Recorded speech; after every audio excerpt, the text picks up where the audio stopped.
Hello friends, அஸ்ஸலாமு அலைக்கும். இப்போ நம்ம என்ன பார்க்க போகிறோன்னா, கொத்தவரங்காய் வத்தல் எப்படி போடுறதுன்னு பார்க்க போகிறோம். இதை ஒரு முறை நீங்கள் செஞ்சு வச்சுக்கிட்டா சைடிஷ் எதுவுமே தேவையில்லை. மழைக்காலங்கள்லாம் இதை நம்ம வறுத்து வச்சுக்கலாம்.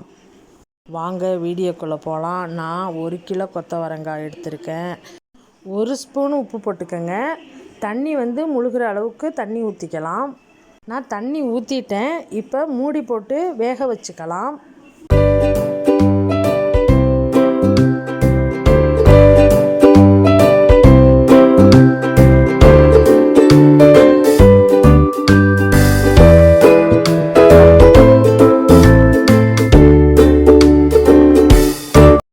பாருங்கள், வெந்துருச்சு. இது 3/4% வெந்தால் போதும், ரொம்ப வேகக்கூடாது. இந்த பதத்துக்கு வெந்தால் போதும்.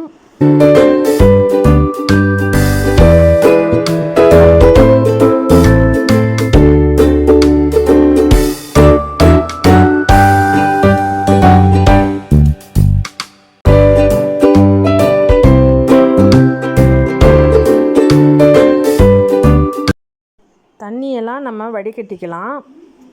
ஒரு 3 மணி நேரம் வெயிலில் வச்சுக்கலாம். இது 3 மணி நேரம் காஞ்சா இப்போதைக்கு போதும். ஏன்னா நம்ம இதை தயிர் வச்சு கலக்க போகிறோம். அதனால் ரொம்ப காஞ்சிட்டா அப்புறம் தயிர் ஒட்டாது. அதனால் இந்த பதத்துக்கு இருந்தால் தான் தயிர் அதில் ஒட்டும். நம்ம தயிர் இப்போ 1 கப்பு எடுத்துக்கிறோம். அதில் இதை ஊற்றி நல்லா கிளறி வெயிலில் நம்ம காய வைக்கலாம். இந்த மாதிரி கை வச்சு கலக்குங்க. அப்போ தான் எல்லா கொத்தவரங்காவுலேயும் தயிர் ஒட்டும்.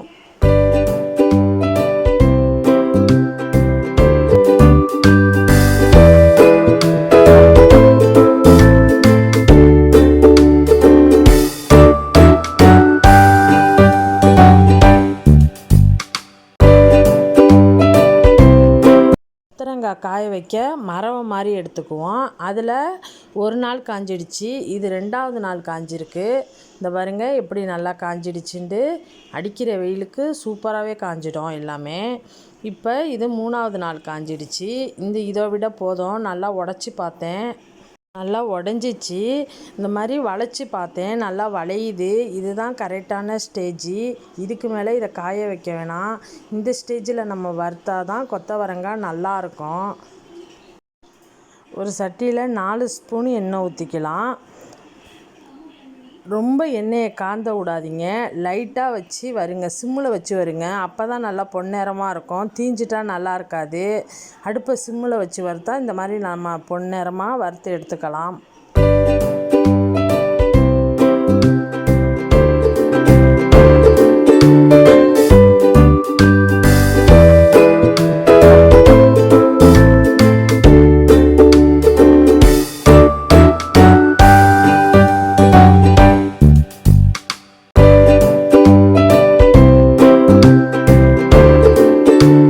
இந்த மாதிரி ஒரு முறை நம்ம செஞ்சு வச்சுக்கிட்டா போதும்.